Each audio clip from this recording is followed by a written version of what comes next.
Hi friends, welcome back to my channel. So today's video we are going to be talking about primers. This is something that I get a lot of questions about, especially from people that just don't really know where to begin. Primers to me are very important and something that is 100% necessary for me to have a flawless face and for my makeup to go on smoothly and stay all day and all that good stuff. So today I figured I would do my best to explain the difference between primers, maybe primers that'll work best for you. I'll tell you the ones that work best for me. So a disclaimer, I am not a professional. I have not been trained in the art of primer, okay?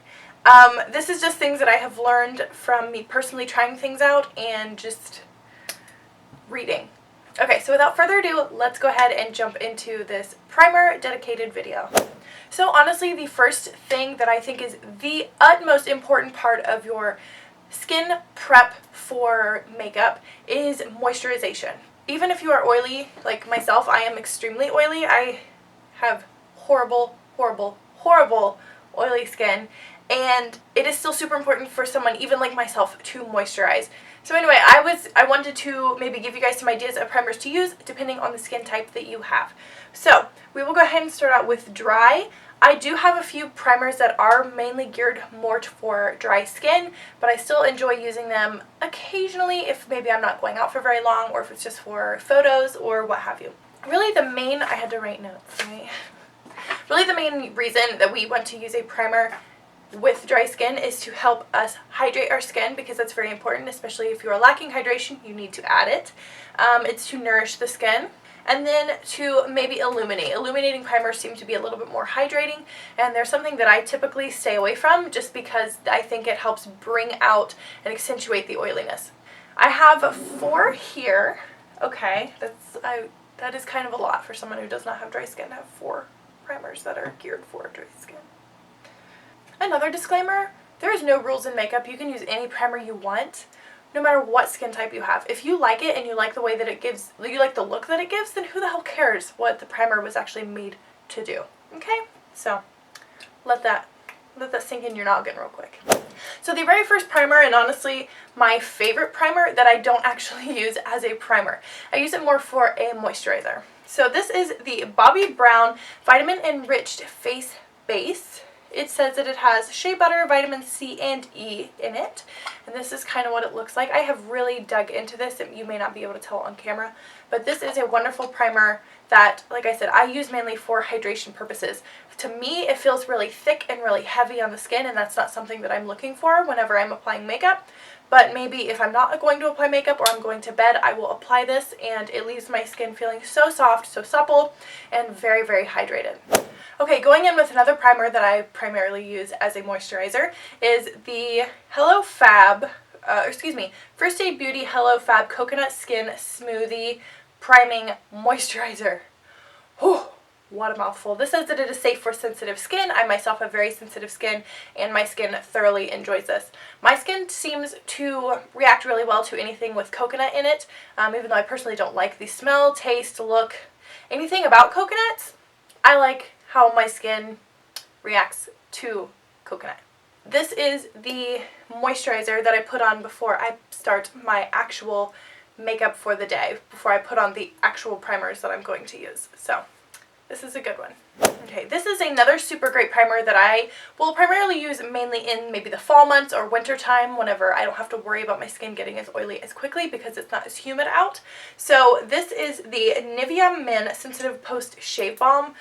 You heard right, this is a post-shave balm, but it actually has glycerin in it, which is a great ingredient that is used in most primers to help your foundation stick to your skin.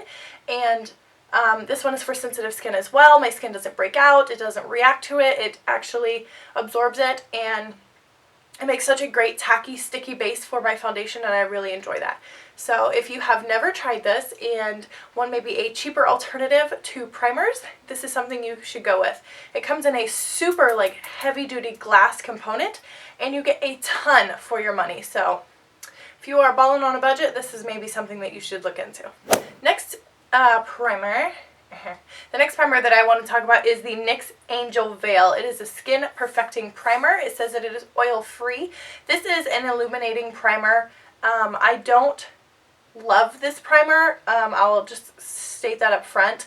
It is a very good illuminating primer, but me personally, I don't like the way that my makeup sits on it after it's been maybe a few hours, an hour or two. So really good primer for somebody with maybe not such oily skin. So now we're going to move on to primers that are primarily based more for oily skin, so somebody like myself. These are primers that I have actually tried, that I actually do use, and that I really like. So let's get to chatting about them. So the basics behind an oily primer is you want something that's going to refine your pores, because those of us that have oily skin typically have larger pores for the sebum to come out of. We are mainly looking for something that is mattifying to help kind of dry down the skin or give the illusion that it's drier, because as you know, oily skin looks very dewy and luminous by itself, and sometimes you don't want all of that illumination beaming from your face. And then you're always going to look for something that is oil-free. Most of the time primers are oil-free as it is, because sometimes oil tends to break you out, especially when it's made with other things. These primers are all oil-free. So I'm going to go ahead and start off with the mattifying primers, and then we'll move into the pore refining primers, which happen to be my favorite kind. So my favorite mattifying primers, I only have 2 of them because honestly they're the only ones I like, so why would I have other ones? So my all-time favorite mattifying primer is this one. It's the Makeup Forever Step 1 Skin Equalizer in the mattifying edition. It is the dark gray bottle. I know there is a multitude of Step 1 skin equalizers in this line, but this is the particular one that I like. What I like to do is I actually like to squeeze it up out of the bottle, place it here on my T-zone area, so my cheeks, my nose, my forehead, and down here on my chin, because I do get extremely oily in all of those places, and I rub it in very gently, sometimes even patting it in.